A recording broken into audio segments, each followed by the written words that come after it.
It's never too early to plant the seed, to share the tradition, and instill a sense of pride in your HBCU with your little ones. HBCU Pride and Joy Children's Boutique helps you share your school spirit with a wide selection of adorable kids' apparel and accessories officially licensed from your favorite HBCU. Visit hbcupridejoy.com and follow us on all social media at HBCU Pride Joy on Facebook and Twitter. This is Carlos Brown, letting you know that we're on the move. You can now catch the Carlos Brown Show beginning this July on the Black College Sports Network each and every Saturday from 11 to 1 Eastern Time. That's 10 to 12 Central Time. Same time, new place. On Facebook at the Carlos Brown Show and Black College Sports Network. Online at www.mybcsn.net and on the BCSN app available on Google Play and the Apple App Store. For 200 years, Montgomery, Alabama has been making history by people who had the courage to stand up for change. Today, this riverfront city has been reborn, embracing the past and looking forward to the future. From the National Memorial for Peace and Justice to the stage of the Alabama Shakespeare Festival. This is where history was and is made. We are proud to call Montgomery home, and together we can be the change.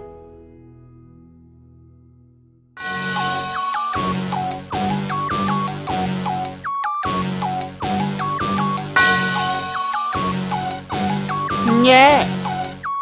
I love my HBCU, and boy, I love it, love it. I love it, love it. I love my HBCU, and man, I hope my team they won one. Yeah. I hope my team they won one. Yeah. Man. I hope my team they won one. Yeah. I hope my team they won one. Yeah. I tune into the HBCU Sports Lab to see if my team won or lost. If they lost, I'm quiet as a mouse. But if they won, keep tab. I'ma do the dab, yeah. Dr. Cavill, he know what he be talking about. Mike and Charles, they know what they be talking about. They compress the analytic data with this hip hop. If you know them like I know them, they gon' tell you if your team, if they won or lost, and who the ball. So listen to Professor, yes sir, and pay attention, cause he gon'. This is Dr. Cavill with Inside the HBCU Sports Lab radio show streaming platform with Mike Washington and Charles Bishop. Mike Washington is out on assignment, but I got the coach. I got Coach Wilson in the house. It is a special occasion, and check what is going down now. I want to say welcome to episode 216 of Inside the HBCU Sports Lab radio show and podcast, the show that's covering the sporting HBCU dash for all things HBCU sports, from institutions large and small, from the NAIA to the NCAA. We share insights and information on the HBCU sports culture and HBCU athletic aesthetics to facilitate the story of HBCU athletic programs and the business of HBCU sports. I'm your host, Dr. Kenyatta Cavill, along with my co-host, Mike Washington and Charles Bishop. We're filming from our home studios and sending a signal live, KSLH 1230 AM studios with the Texas Radio Hall of Famer Ralph Cooper in the beautiful home of Texas Southern University. Without further ado, I want to show my appreciation and acknowledgement to Coach Wilson. The Bowie State Bulldogs named Dr. Cavill's 2021 Mid-Major Division HBCU National Champions presented by SlurBurnWaco.com. This is their third consecutive title that I provided under Coach Wilson in the third and 4 years. As you know, the 2020 HBCU mid-major season was canceled due to COVID-19.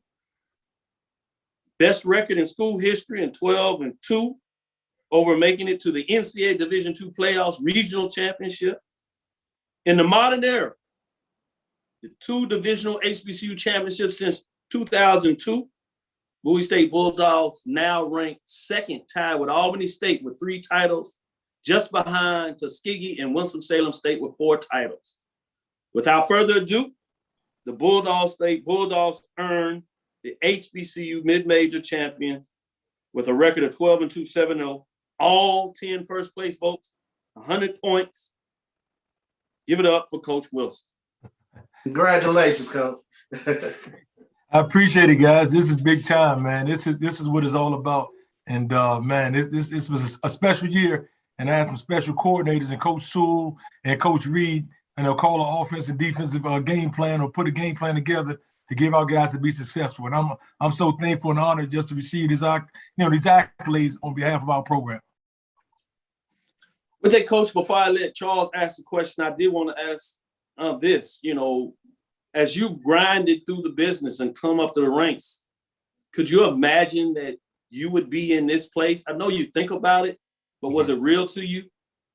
That's a great question. What I've done the last couple of summers, I started to read some of the old articles of my first year coaching at Bowie State. And it's amazing that some of the things that I was saying to the reporters at that time has come full circle now. So, sometimes I got to pinch myself, but it's been a great run, and I'm truly blessed to have the opportunity to be the head coach at our university, at Bowie State University, and work with the guys I work with. Man, we're so proud of you. Well deserved. Let me let Charles ask the follow-up question.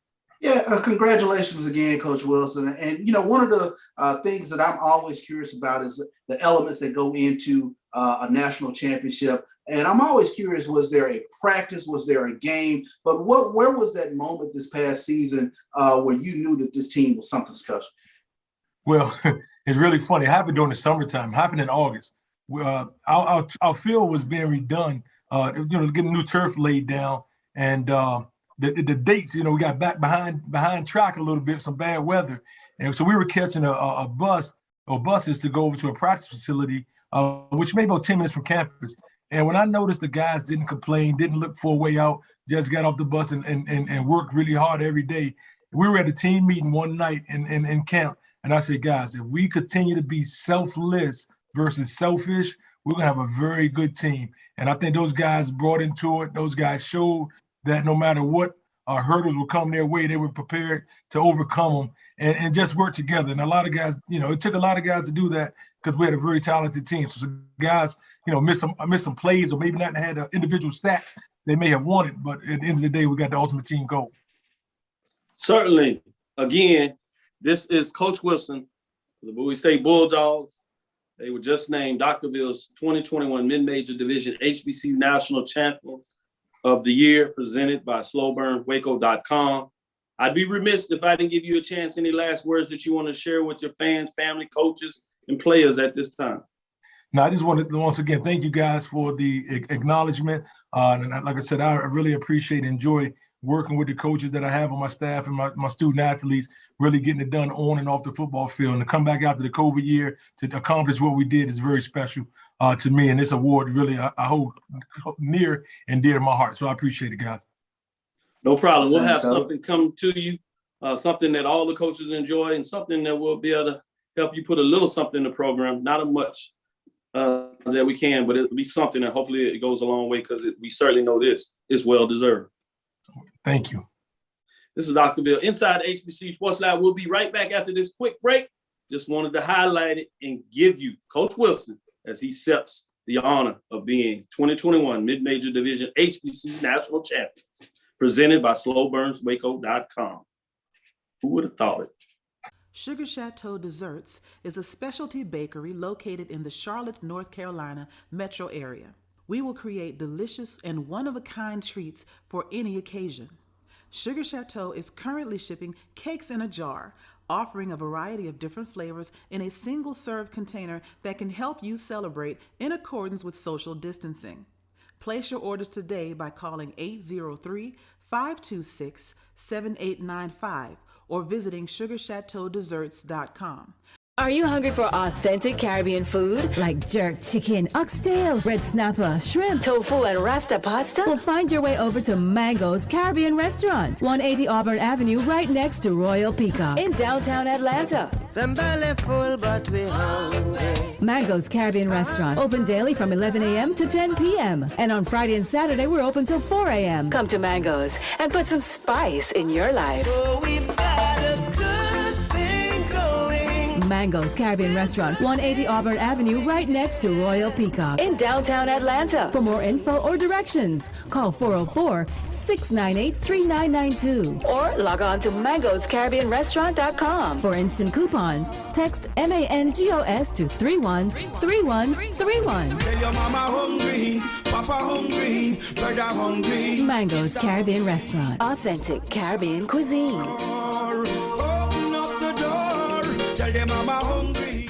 This is Ryan Fulford. AD Drew and I are co-hosts of the BCSN Sports Lab. We talk about all things related to HBCU athletics. From the games, teams, coaches, and fan interest stories, we cover it all. You can find our shows on Facebook at BCSN Sports Lab, YouTube at MyJBN Online, and everywhere you listen to podcasts like Anchor, Spotify, Google, and Apple Podcasts. You can also find the show on the Jericho Broadcast Network's app. Make sure to download. We look forward to you joining the conversation and being a part of the show. Press the analytic data with your hip hop. If you know them like I know them, they gon' tell you if your team, if they wanna lose, and who the ball. So listen to Professor, yes sir, and pay attention, cause he gon' teach a lesson. And welcome back in to Dr. Bill's Inside the HBCU Sports Lab here on the Black College Sports Network. And if you're just tuning in, the Bowie State Bulldogs, Coach Damon Wilson, he joined us right at the top of the hour as he was just named Dr. Cavil's 2021 Mid-Major Division HBCU National Champion, presented by SlowBurnWaco.com. This is their third consecutive title under Coach Wilson, and their third in 4 years. Kudos to Coach Wilson and the Bowie State Bulldogs. Best record in school history at 12-2 over making it to the Division II regional playoffs as champion in the modern era. The two divisional HBCU championships since 2002. Bowie State now ranks second behind Albany State with 3 titles. Albany State with 3 titles, and Tuskegee and Winston-Salem had 4 titles. Let's take a look now at some news and notes around HBCU.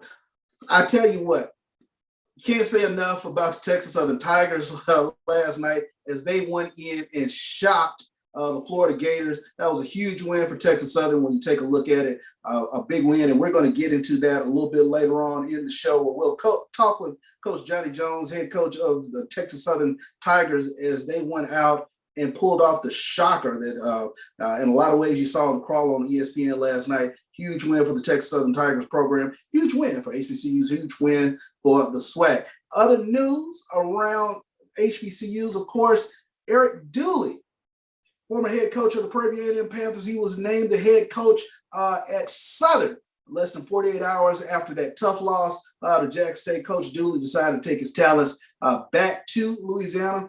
Southern University announced that Eric Dooley will become his next head coach. He fills the role that was vacated by Dawson Odoms when he left for Norfolk earlier this spring. Coach Jason Rollins, he served as the interim head coach during this past fall, where the Jaguars went 4-7.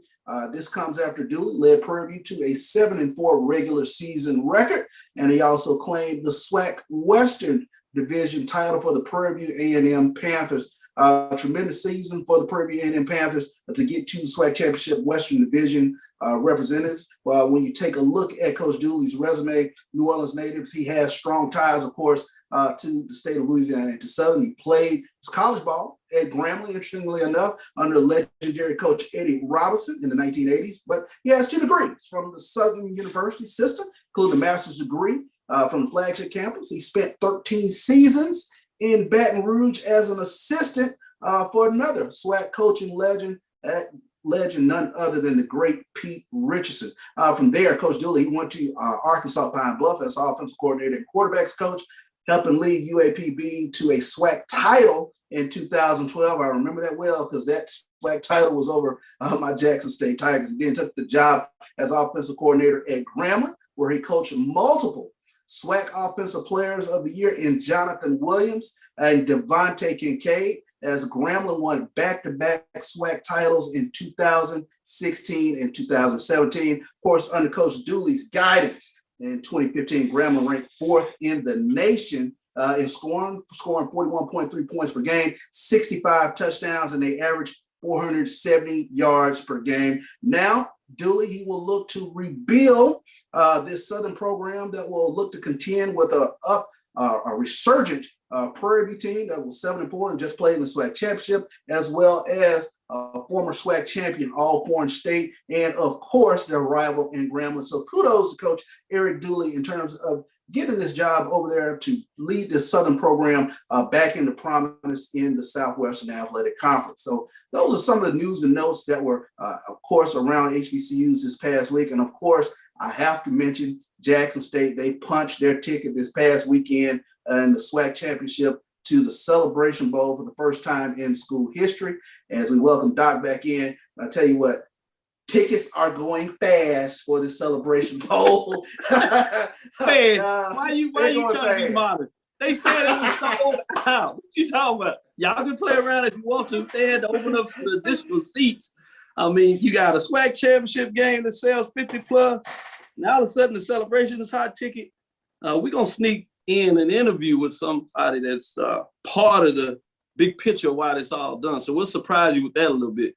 But yeah, I'm excited. I get into town Wednesday. I need a break from all the other work you got to do, and then I'll be ready to watch what I think will be a great game. I'm sure in some people's imagination it will be a culmination of a great year. We'll see what that looks like. We'll get a chance to dig a little deeper in that. But yeah, it's hot right now. It's hot right now in terms of this news that's going on, and it just keeps plugging and chugging. No doubt about it. I mean, that's what it's all about. It keeps plugging and chugging, like you said. Looking forward to getting over there to Atlanta for the Celebration Bowl. Jackson State, South Carolina State, both fan bases are doing a tremendous job of making sure their fan bases get those tickets, get those fannies in the seats. And of course, December 18th, ABC, 11 o'clock Central, 12 o'clock Eastern. Looking forward to it. Yeah, let's take this break. We'll come back with our interview right after this break. We'll talk a little bit about Texas Southern dominates number 20 Florida, courtesy of HBCU Game Day. A lot of information out there. Surprise to some, but not surprise to others. But we'll get a chance to talk about that in the second half of the show. But we'll be right back after this quick break, and we'll come back with the second quarter. Since 2002, Empowerment Resources, Inc., a nonprofit organization, has empowered more than 1,500 youth and adults in Duval and surrounding counties through its programs Journey into Womanhood, Girls Mentoring, Life Skills for Teens, and Parenting Education Coaching. To get involved with programs, volunteer, or donate, visit www.empowermentresourcesinc.org. Follow us on social media, facebook.com/empowerment.resources and instagram.com/empowermentjax. Shop Velvet Online Women's Boutique to spice up your closet with trendy, unique looks. We have fashionable and chic looks at very affordable prices. Velvet Boutique offers free shipping all year long on all orders. Shop online at www.melvetboutique.com. That's www.melvetboutique.com. Like us on Facebook and follow us on Instagram. Shop Velvet Online Women's Boutique. From novice to aficionado, find yourself here. High quality cigars plus personal customer service with Slow Burn. Visit our website, www.slowburnwaco.com. Slow Burn is Waco's only mobile cigar lounge featuring a meticulous, curated collection of premium cigars. It's more than a mobile lounge. It's an environment and an experience rich in history, luxury, and personality. An elegant extension of any celebration occasion. It's the perfect escape and meeting place, a space where you can relax or enjoy a shared passion. Have Slow Burn plan your next big event, or before you are planning to celebrate your win over your athletic rival, you can shop our collections at www.slowburnwaco.com. But if they want to tab, I'ma do the dab, yeah. It's Press the analytic data with the hip hop. If you know them like I know them, they gon' tell you if your team, if they wanna lose, yeah, and who the ball. So listen to Professor, yes sir, and pay attention, cause he gon' teach a lesson. This is Dr. DeVille with Inside HBCU Sports Lab with Mike Washington, Charles Bishop. Mike Washington's out on assignment. Charles is in the building. He's smiling. He has all his I Believe stuff on. He's taking all my cigars. My chest is all out. But we have none other than the SWAC commissioner. So we're going to get a little break from Charles beating on his chest. We're going to get to talk to Charles, Dr. Charles McCullum, the commissioner of the SWAC. We're going to do a little football year in review. I guess it's appropriate. We are coming up on the year end. Traditionally, though, when we talk about athletics, we think about this maybe being the midpoint academic year in a lot of ways. But it seems like a long time. It seems like a very busy year. So much is taking place. But without further ado, let me jump right in here. Charles, how you doing? Doing very well. Thanks for having me on your show again. No, it's a pleasure having you here. Let's talk about the SWAC. You opened it up back in July, talking about this is stacking up to a great year. I think it personally lived up to it, but how would you summarize this year? A+. And not just this football season. You talked about the year. Think about it. We've had 2 football seasons this calendar year. I did an interview earlier and it talked about how great this season was, but it was really set up by a very successful spring season. So a lot of people got a taste in the spring, and with everybody playing in the fall, the addition of FAMU and Bethune-Cookman, it was one of those seasons where people thought would be historic, and then you fast forward to now, definitely historic. We're going to set a record for attendance. We're going to set a Celebration Bowl record. All of the lower bowl seats have already sold, so that has never happened. So they having to open up the second level, and it's week and a half away. Host hotel is sold out. It's overbooked. We record number in the championship game, set a record there.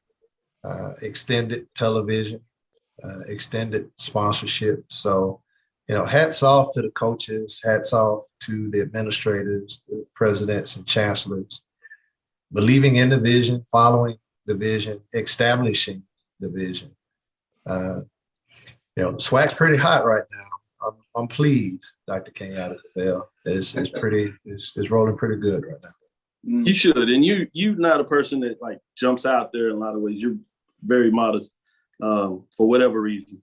But this is a time to kind of strut the peacock, if you would. And so if you won't do it, we'll kind of do it from this perspective and acknowledging what we see from our perspective. And then you could at least chime in and redirect us in whatever way you want to go. But with that said, we did talk about football in a year, and that gets a lot of the phenomenon and a lot of it out there. But you also had a successful soccer season that culminated with the championship with Prairie View A&M's women's program crowning themselves. But the matches to get there, that went into penalty kicks. And anybody that watches soccer understands just how heightened it gets. One, to get into the sudden goal overtime, and then to get it played out in a penalty kick. And it happened to be the home team getting it done. And the fans rushed the field, or as they say down there, the pitch in that case. So that was wonderful. Then you get a volleyball matchup with the final 4 teams setting up semifinals that goes these extra matches, and they're just thunderous. You have the championship game between the number 1 team and the number 2 team, played on each other's home court, took a match from each other, and it goes to the 5th set, and it's broadcast on television. And you could feel, I'm not necessarily the biggest volleyball person out there. I didn't have a stake per se, if you say an institution that happens to be my alma mater, but I have a stake certainly being a SWAC fan, and I was all in. I was riveted in terms of the action. So I would ask you to bring those in there and just talk about how important is to have all the sports, at least at this fall and the fall part, really coming up to it. And I didn't even get into cross country. But we talked about it. We talked about the overall level of competitiveness. The thing that probably strikes me more than what most would even think about is sitting through those games. And it's not so much the thrill of handing out the trophy to the winner, but looking those young ladies in the eyes that did win, seeing that pain, that sorrow.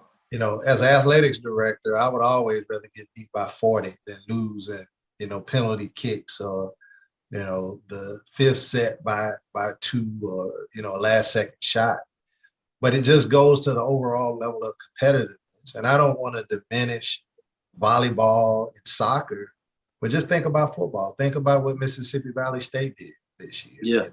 As everybody talked about, it's week in, it's week out, it's every sport. It's cross country, it's volleyball, it's going to be basketball, it's going to be baseball, it's going to be softball. And, in the sport of baseball and softball, we did not, by virtue of votes of the administrators, expand the tournament. So it's just going to be 8. It's going to be 8 for basketball. It's going to be 8 for baseball. It's going to be 8 for softball. So can you imagine, the level of competitiveness? But that's what we wanted within the Southwestern Athletic Conference. We wanted to be the best. And I think it's proven to be, shown that from a competitive standpoint, if you want to enter this Black college arena at the highest level, you got to start with the Southwestern Athletic Conference. So hats off again to our student athletes. That's where we want to be.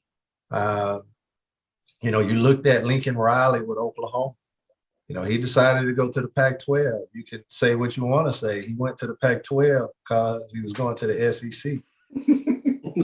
There's some coaches in the SWAC do the same, that Charles Bishop. So, when have you seen coaches not make it through the end of the SWAC season? I've never seen that in the Southwestern Athletic Conference. So the stakes are high, the dollars are high. Look at what Jackson State did from a revenue standpoint and hosting the SWAC championship. So it's competitive across the board, and there are going to be unintended consequences. Pressure is going to be one of those consequences that all institutions are going to have to realize. But it's good for us. It's good for competition. And if you are the best, this is where you're supposed to be. Ooh, I like that plug. One more jump in there before I pass it. When you talk about just yesterday, before you can even close out on your SWAC championship, now all of a sudden you get one of your SWAC members, Texas Southern University, defeat, as you talk about, mighty SEC, a top 20 ranked team that hasn't been done in the SWAC previously in terms of defeating a ranked SEC team. We've done a couple of other conferences before, but not only that, at least in my estimation, I've seen more Division I wins by multiple teams in the conference. Some of them already have 2 Division I wins. The fact that the conference has played other HBCUs, and I believe the record is 4-1 in those matchups. Last one coming to Norfolk State, it is vaunted 10-2 at this point in terms of what they get done. But you got your wins over Tennessee State, Alabama A&M, Alabama State, over North Carolina Central, MEAC team that's a traditional power, winning that conferences over the years. Obviously, Grambling defeating Morgan State, team that expected the challenge for the MEAC championship. And then obviously the other Division I wins. Is that also what you're speaking about for people's expectation of what may come this basketball season? That's obviously on the men's side, but the women are doing the same thing as well, with Jackson State in a lot of ways leading the way. Absolutely. And that's part of the plan. We want our institutions to get better. You talked about, Texas Southern, a huge win. Texas Southern always gets a win or 2 on a top-ranked team. But look at what Jackson State has done. Jackson State has put together a solid non-conference season. Bethune-Cookman, a big Division I win. Alabama A&M, has proven to be solid in non-conference play. Florida A&M is going to have a good team. And again, when you start talking about basketball is going to be extremely, extremely competitive. Ooh, I believe this year. Yeah, It's been that squarely across the board in every sport.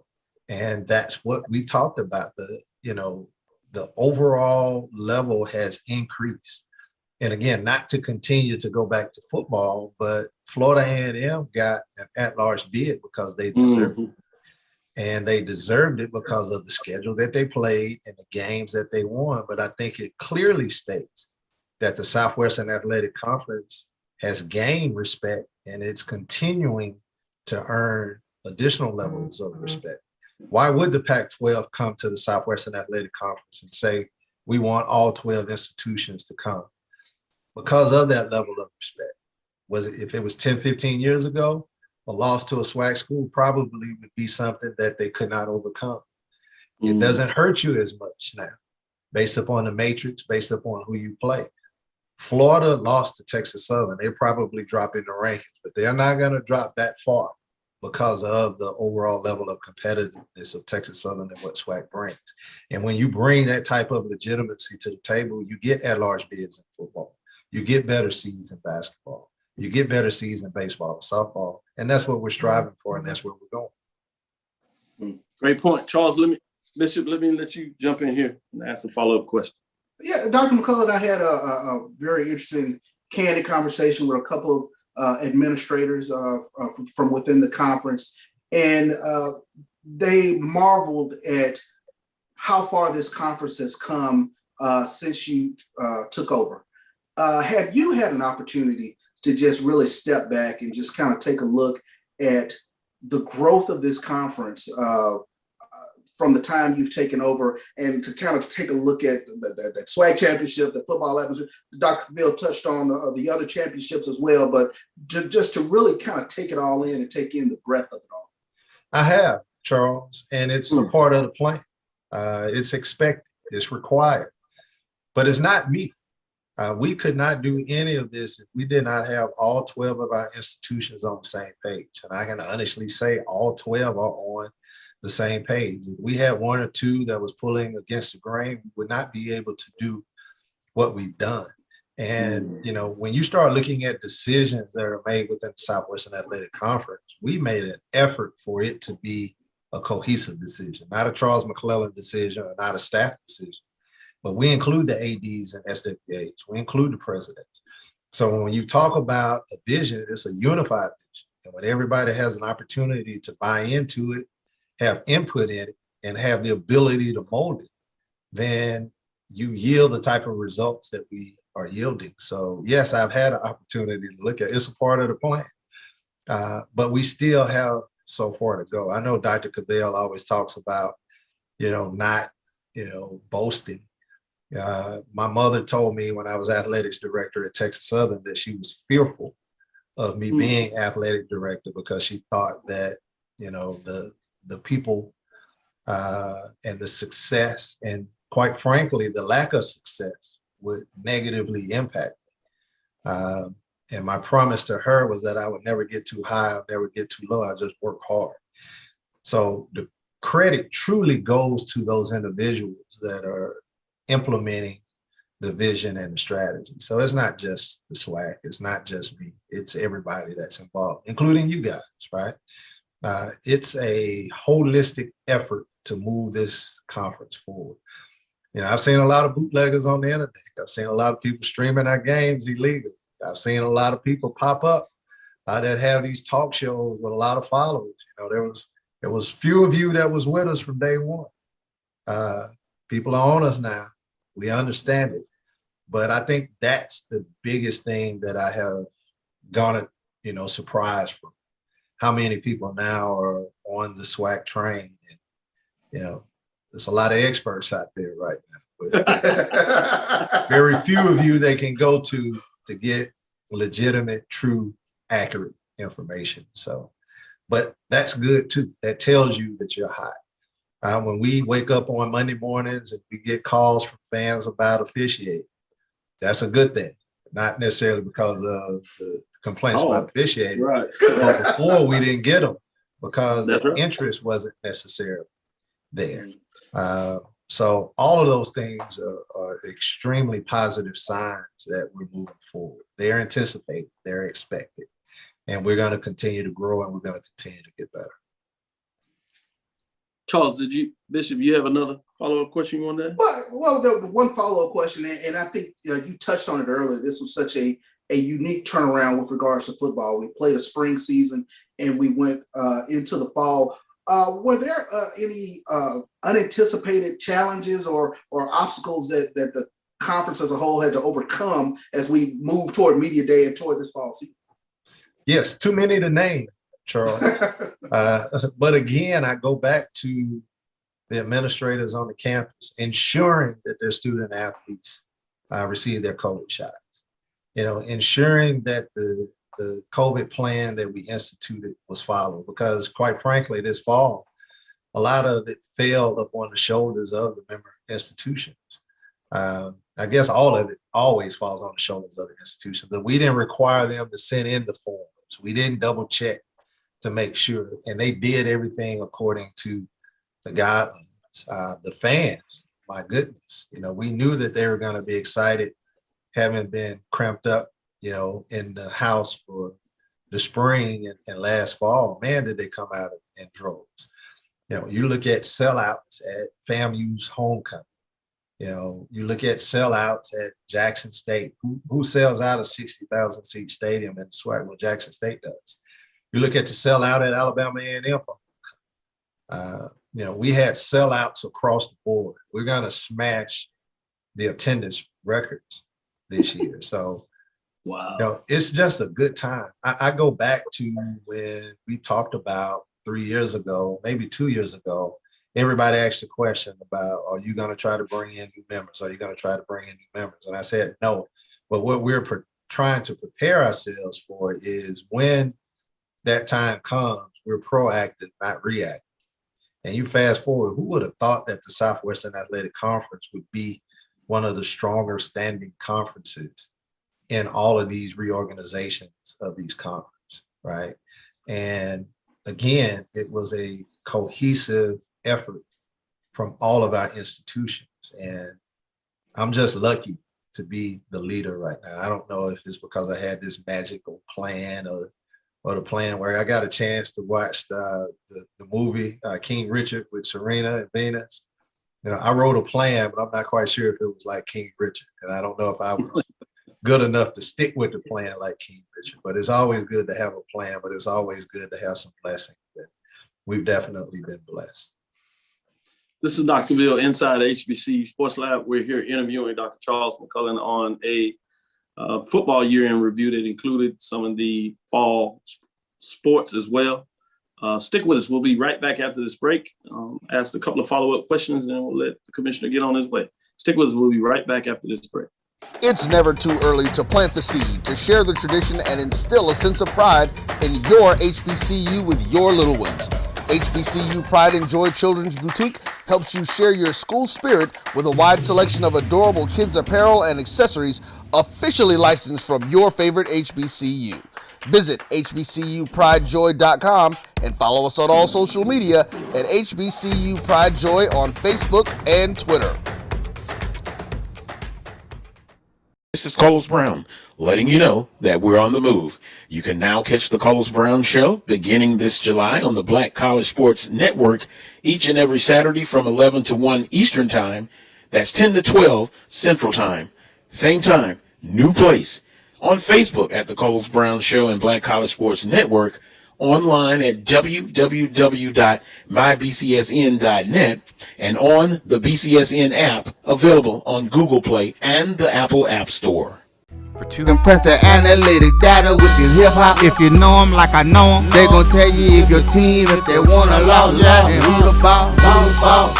So listen to Professor, yes sir, and pay attention, cause he gon' teach a lesson. This is Dr. Bill with Inside HBCU Sports Lab with Mike Washington and Charles Bishop. We're interviewing the SWAC Commissioner, Dr. Charles McCullen, giving us a little update of what's going on in SWAC after a great fall season, which included the culmination of the SWAC championship game that had the highest attendance since 1999, since it began, with over 50,000 people watching a great matchup between Jackson State and Prairie View, with Jackson State coming out and earning the bid to the Celebration Bowl, which will feature Jackson State and South Carolina State in that matchup. Two new teams that haven't been there since the start of the event. With that being said, I wanted to ask a little bit about sponsorships. What does that look like? Essentially, really, how does attendance tie into that? We talked about smashing an overall attendance record talked about more television broadcasts. Where is that going? What does that look like? And how potentially does attendance look into that? And the second part of that question may be attendance part of it too. One of the individuals out here, one of our listeners, talked about, I know we've had great success with the games on the home team site. Is it possible that they might go back to a neutral site event? And if so, what does that look like and why? Well, first question is attendance is directly related, but it's not just attendance in the stands. It's viewership. So let's talk about attendance in the stands. Who wants to cut on a SWAC championship game? There's 25 people in the stands, right? If you had opportunity to go to Alcorn the previous 2 years in Jackson, you'll realize that it's a different level of intensity than what you even experienced during regular season. Playoff ball brings a different level of, excitement and intensity. Yeah. And when you have that many people in the stands, whether you're a SWAC fan or not, you're going to keep the television on, right? The Alabama Georgia game was a blowout, so you start changing the channel and you start looking at SWAC games. They recognize that. Most people that did not attend the game watched the game, and the first commercial out was the Pepsi commercial. And you saw a FAMU Jackson State band commercial. That was a derivative of our deal with Pepsi. Why would Pepsi put that much money in a commercial? Wow. Why would they pay for it to be on TV and continue to pay for it to be on other shows other than SWAC events? It's because it was significant, it drives sales, and it brings cultural awareness. So they look at all of those numbers. They look at all of those matrix. I know Dr. Kenyatta Cavell, you have all of these numbers, but when you go back and you look at what our ratings were, even in week 1, when FAMU played Jackson State, we were almost at 1 million viewers. We were, like top 7, top 8.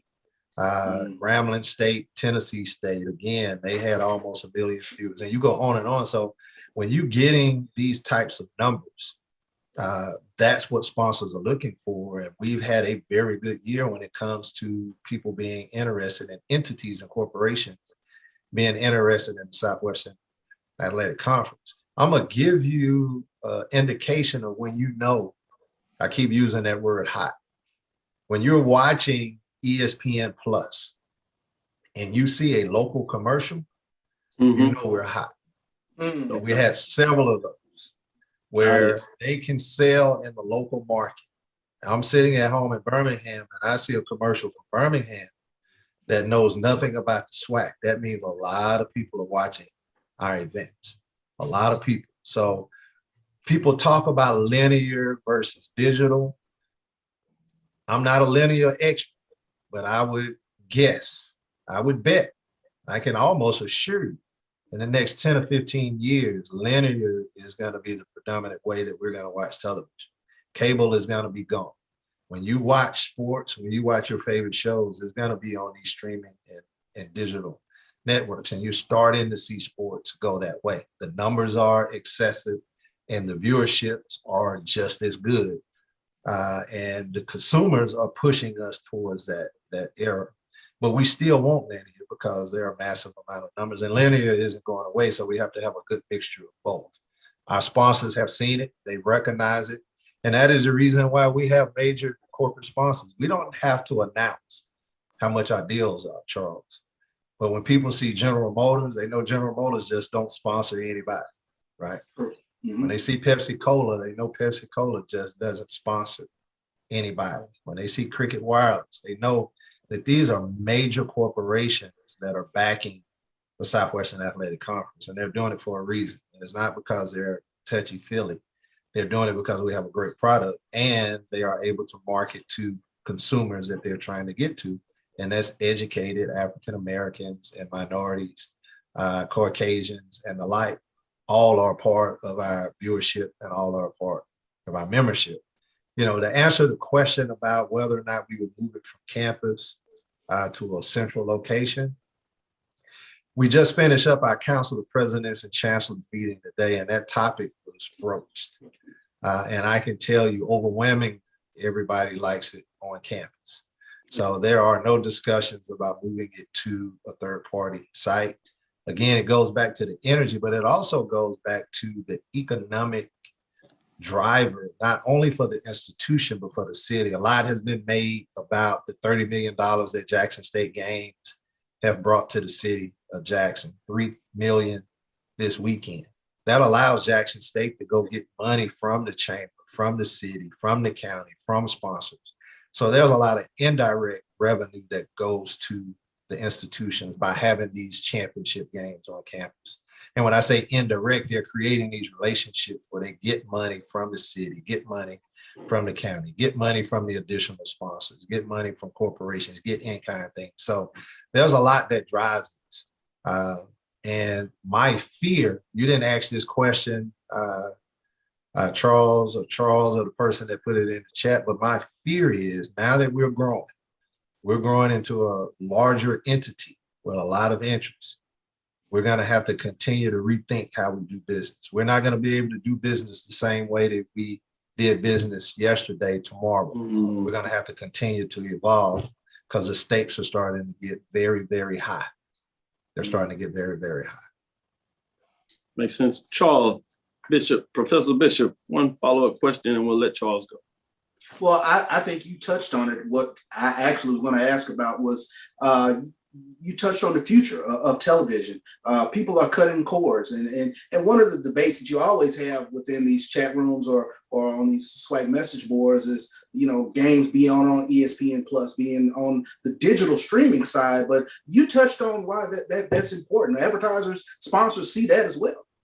Well, I didn't get any complaints this year being on ESPN Plus. As a matter of fact, I got more compliments to say, hey, we watch more swag football this year than we ever have. Yeah, I know I have. My 82-year-old father has a smart TV in the living room and in the back room. He has ESPN Plus, and he was going back and forth watching two games at the same time, right? Yeah. So that's where we're going. But we don't underestimate the power of linear television. We have so much more to do, but we want them both. We want them both. The Big 12 has the majority of their deal with ESPN is on ESPN Plus, right? The SEC does it. But we think that there's a good middle ground on both. So we're going to continue to get linear games. But in the next 10 to 15 years, you're going to get the majority of your television is going to come from streaming. It's not going to be linear. And it's already started. It's only going to get worse. So we want to keep up with the times. We want to make sure, again, we're on the cutting edge of it. But our plan of not putting games on the SWAC Digital Network worked out for us. We delivered quality games, the same production company that ESPN uses, we use. And as we've delivered those quality games to ESPN, we've got more. We had those games on NBA TV. We're working on another package this year with NBA TV for some of our basketball games. And we're working on some additional linear television coverage. I've been very vocal about wanting to get our rights back. We're working on that process. We're going to have more games on linear. We have a lot more flexibility in doing that. And we have, again, some more work to do. But our success has given us the opportunity to go in and talk to our partners to say, let's expand, let's grow. And because the numbers have been good, we've been given those green lights. Great information, and thank you for your time and the extended time that you've given us. Look forward to seeing you in Atlanta. Yeah, let me say this, though, before I'm going to cut you off. Let me say this before you let me go. Back to Charles' question about digital. Let's talk about what the future looks for from a SWAC's perspective, at least in that digital space. We are working on a plan to get artificial intelligent cameras at all of our arenas. So you don't need a camera. These cameras will pick up the ball. It'll pick up who has it. It'll pick up names. It picks up stats. And as it records more, it learns. And we can produce an entire game in high definition without a cameraman, plug and play. We're working on getting those in all of our arenas and all of our stadiums. So there will be a point in time where you will be able to see every SWAC event on TV or digital. But we're not going to give it away, Charles. Somebody's going to have to pay for it, right? Yes, sir. Be no patient. doubt. be patient. So we had the capability of doing it, but we have to find partners that's going to want to pay us, because once they pay, that's money to the schools. And once we get to those 7-figure payouts to the schools, now you're talking about really making an impact and really doing the things that we're supposed to do to be competitive at a high level. So we just don't have our eyes set on FCS. We have our eyes set on being the best period. No doubt about it. That's the commissioner, SWAC commissioner, Dr. Charles McCullin. Appreciate your valuable time. Look forward to seeing you next week in Atlanta for the Celebration Bowl. I know you'll be fixed assets as you would like to see the season culminate with the SWAC winning and bringing home a trophy in terms of the Celebration Bowl. It'll be fascinating to see, can they get back over the hump. Talk to you then, and appreciate your time. Look forward to seeing you in Atlanta. No problem, guys. Thanks for having me on the show. Thank you. This is Dr. Ville inside HBCU Sports Lab with our interview with the SWAC Commissioner, Dr. Charles McCullin. We'll be right back after this quick break. For 200 years, Montgomery, Alabama has been making history by people who had the courage to stand up for change. Today, this riverfront city has been reborn, embracing the past and looking forward to the future. From the National Memorial for Peace and Justice to the stage of the Alabama Shakespeare Festival, this is where history was and is made. We are proud to call Montgomery home, and together, we can be the change. Sugar Chateau Desserts is a specialty bakery located in the Charlotte, North Carolina metro area. We will create delicious and one-of-a-kind treats for any occasion. Sugar Chateau is currently shipping cakes in a jar, offering a variety of different flavors in a single-serve container that can help you celebrate in accordance with social distancing. Place your orders today by calling 803-526-7895 or visiting sugarchateaudesserts.com. Are you hungry for authentic Caribbean food like jerk chicken, oxtail, red snapper, shrimp, tofu, and rasta pasta? Well, find your way over to Mango's Caribbean Restaurant, 180 Auburn Avenue, right next to Royal Peacock in downtown Atlanta. Them belly full, but we hungry. Mango's Caribbean Restaurant, open daily from 11 a.m. to 10 p.m. And on Friday and Saturday, we're open till 4 a.m. Come to Mango's and put some spice in your life. Oh, we've got a good thing going. Mango's Caribbean Restaurant, 180 Auburn Avenue, right next to Royal Peacock In downtown Atlanta. For more info or directions, call 404-698-3992. Or log on to mangoscaribbeanrestaurant.com. For instant coupons, text MANGOS to 313131. Tell your mama hungry, papa hungry, brother hungry. Mango's Caribbean Restaurant. Authentic Caribbean cuisines. Open up the door, tell your mama hungry. This is Brian Fulford. AD Drew and I are co-hosts of the BCSN Sports Lab. We talk about all things related to HBCU athletics. From the games, teams, coaches, and fan interest stories, we cover it all. You can find our shows on Facebook at BCSN Sports Lab, YouTube at MyJBN Online, and everywhere you listen to podcasts like Anchor, Spotify, Google, and Apple Podcasts. You can also find the show on the Jericho Broadcast Network's app. Make sure to download. We look forward to you joining the conversation and being a part of the show.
From novice to aficionado, find yourself here.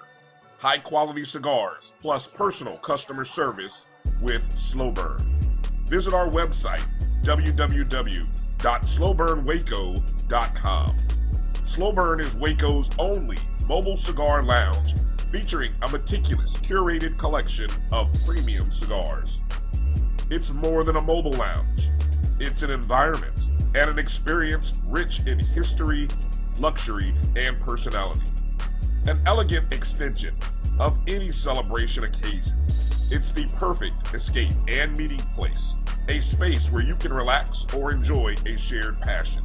Have Slow Burn plan your next big event, or before you are planning to celebrate your win over your athletic rival, you can shop our collections at www.slowburnwaco.com. But if they want the analytic data with the hip hop, if you know them like I know them, they gon' tell you if your team, if they want a lot, and who the ball. So listen to Professor, yes sir, and pay attention, cause he gon' teach a lesson.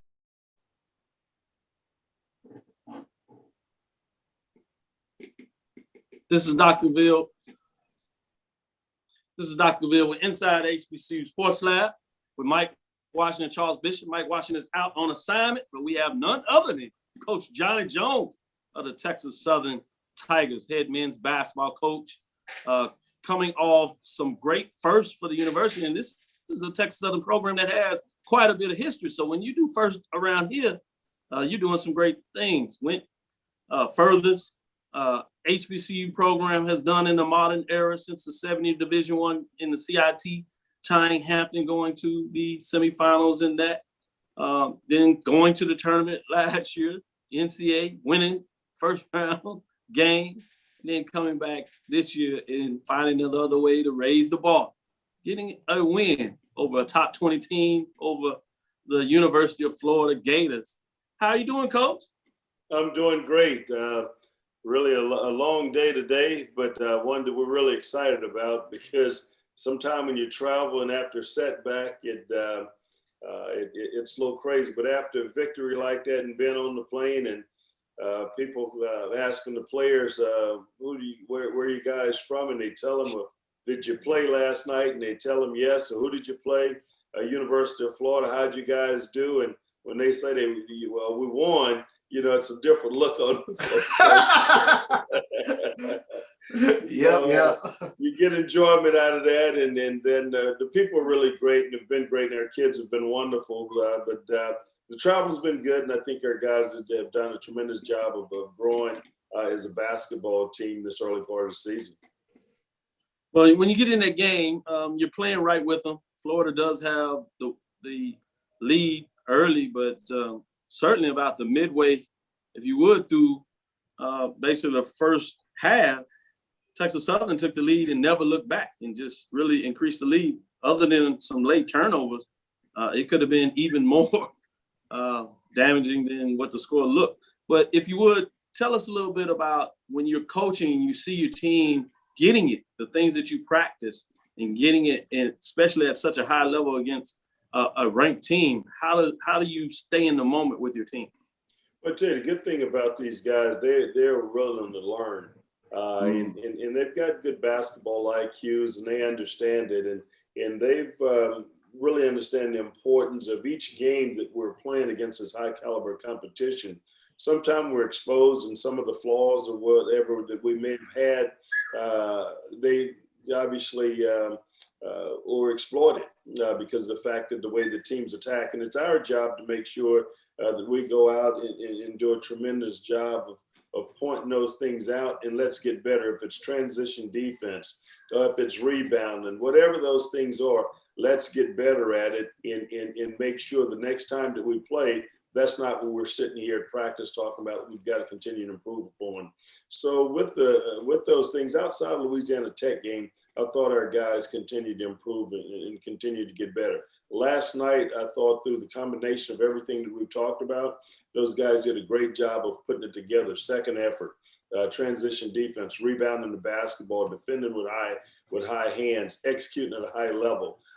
making the extra passes. And when you do those things on a consistent basis, I thought our guys were able to see the success that we were having. They fed off of that. And our bench was, we didn't have a great deal of fans. We had a few fans there, but our bench was so into the game last night that we played in like 4 or 5 minute segments. Anytime we came to a timeout, we wanted to make sure that we won that timeout going back out on the floor, that we either got to stop or if we had the ball, we wanted to try and execute at a high level. And throughout that game, those things happened in a positive way for us.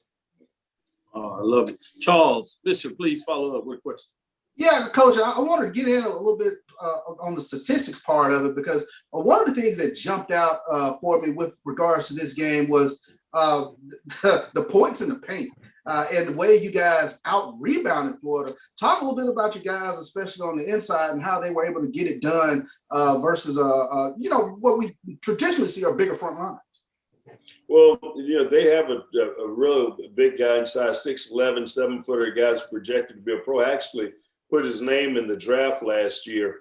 And we wanted to make sure that we did a great job of challenging and at least going at him at a high level. We think we have post guys that got a great deal of confidence in our post guys, the guys that are really down there grinding for us there in the paint. And so last night, I thought they did an excellent job of stabilizing him. And then we rebounded the basketball exceptionally well. We had, I think, 40-something rebounds to their 26. And not only that, we had 14, I think, offensive rebounds. Those are other scoring opportunities. Those are second chance points. Yeah. Those are paint points or whatever for us. And our guys did a great job. I think we had a couple right there, especially late in the basketball game when Bryson Grisham got an offensive rebound off of a missed free throw. Then another one off a rebound, good putback right there at point blank range in terms of the basket. So we put a lot of pressure on people when we take shots. We shot the ball extremely well last night in the 50s, finally shot in the 40s from the three-point line. Then you give yourself some second chance opportunities with some rebound paint touches like that. Some special things can happen for you. Talk a little bit about I was going to follow up. Just talk a little bit about the growth of John Walker coming into this season, Jordan Carl Nicholas, some guys that we saw last year. And then PJ Henry is a new name that I didn't see last year, but they all tremendous contributions last night in this game against Florida. Absolutely. You had Walker had the 15, 16 points. He had 7, I think, assists, 7 rebounds last night. That's huge. 7 assists from you guys, 6'9", 6'10". Power forward, making those type plays and passes for us last night and on the perimeter making shots. John came to us from Texas A&M. He had some injuries. He was needing to possibly put on a little bit more weight, get a little bit stronger. Really was dedicated in the weight room. Unfortunately, COVID kept him out of the weight room a year ago during the summer. That wasn't the case this past summer. He worked extremely hard. He's gotten bigger. He's gotten stronger, put on some weight. It's given him more confidence as well, and he's played that way. He's really been a great leader for us. Carl Nicholas last year was one of the, what I'd like to call a workhorse for us, an energy guy, plays extremely hard, toughness, great defender, inside rebound. As the basketball and has really developed a knack around the basket with his ability to score, and that's been a big help for us. And PJ Henry has just been lights out for us. And I think if I had to say someone who was the biggest surprise that we've had this early part of the season, I'd have to say it's PJ Henry, his play. Although we knew coming in that he was a good player, he played 32 minutes last year in the NCAA tournament against Baylor when he was at Hartford. But coming into our team, learning our guys and really becoming the quarterback on our basketball team, he's really emerged really as a special player for us because his ability with his ball handling skills, can assist. He creates opportunities for his teammates first, but at the same time, he can really score the basketball and he can defend. He's a good on-ball defender as well. So he's really, really a solid player that we're fortunate that we're able to get during this transfer period last year. And he's going to, I think, make a huge impact on our basketball team this year. Awesome. Yes, double-double, Bryson Grisham in terms of 13 rebounds, in terms of what he do. Well, I should say 10 defensive rebounds and 3 offensive rebounds, but he had a big game when you talk about that. Any other players that kind of stood out there before we let you go? Well, the big thing about Bryson Grisham, he's a grown man. I mean, he's this guy. I got a call today, and it's funny. You win these games, and so John Calipari called me from University of Kentucky, and wanted to congratulate and say you guys obviously did a good job last night, trying to figure out what we had done with the big guy inside, and telling him that we've got a guy Bryson Grisham who started for University of Houston a year ago on a Final Four team. Started 19 games, playing 17 minutes a game. So that's what he's able to bring to the table. He's such a force or whatever out there that's playing for us. But I think we've had a pretty good balance with this team. We've got a combination of guys that I think that's going to continue to grow, allow us to continue to be a very good basketball team as the season continues to progress. So those type of things that give me reason as a coach to really be excited because the number of things that I think that we can do. If we want to go with a big team in zone, if we want to go with a big team and switch defensively, if we want to go with our speed, there are so many things that we're capable of doing with scores on the floor with these guys as grasping. And you're talking about a combination of guys that came back from a year ago, but the new guys we've gotten, Bryson Grisham, and you talk about P.J. Henry. Unfortunately, A.J. Lawson wasn't able to play, a little injured. Looking forward to getting him back. A special group of guys that I think that can do a lot of things. And we haven't even talked about Yahuza Rosius, who wasn't with us last night because of some personal things going with him. But I really have reason to be excited about this basketball team. No doubt about it. Last question I have for, and I promise we'll let you know. I know you're tired and getting back. Oh no, I'm good to go. So all right, appreciate you sticking with us. I did want to get into it. A lot of the talk obviously is about football and expansion on this side, first one up in a lot of ways. But now we're getting ready for that hardwood in terms of conference play. A couple of more non-conference games. You get into the conference matchup, and you have the expansion. You got the Florida teams, obviously coming through the SEC as you've done, familiar as you understand this larger footprint, this larger conference. And so what are your thoughts in terms of what this means to the SWAC, particularly on the basketball side of things, of expansion, particularly going into the Florida market? What are your thoughts going into this conference season? I tell you, it's amazing what Dr. McClellan has been able to do with their conference. You look around the country when other conferences are losing teams and trying to figure it out, we're gaining teams from other conferences, not only gaining teams, but getting their top teams from their conference that's going to really come in and enhance what we already have in the SWAC, from the basketball to football to the band, you name it. So remarkable job going out and identifying that. But I think our league is not only good just bringing those guys in, but the teams that were in the league last year with the returning players, coaches did a tremendous job in terms of recruiting. Our league is going to be bigger, better, and stronger this year than it was a year ago. I think you can look around and see what Jackson State has done early on.